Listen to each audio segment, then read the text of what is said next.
Il y a pas mal de gens qui disent que le M&A ou ce genre de métier de conseil, c'est des bullshit jobs. Quand on parle de M&A, ça semble très abstrait.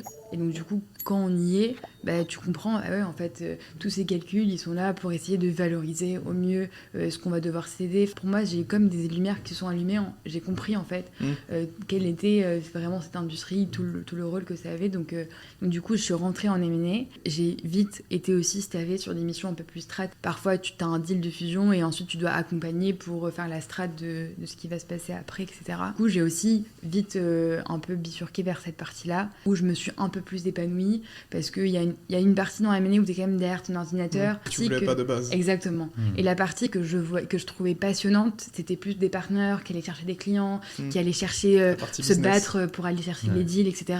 Je trouvais ça passionnant, mais je me disais, ça c'est dans longtemps en fait. Enfin, tu l'as pas retrouvé en stage, ça.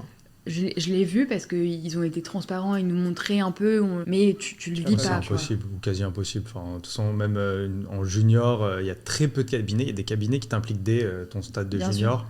C'est très rare. La plupart des cabinets, il faut attendre le stade où tu vas passer manager. Il n'y a qu'à ce moment-là tu vas commencer à devoir amener des clients.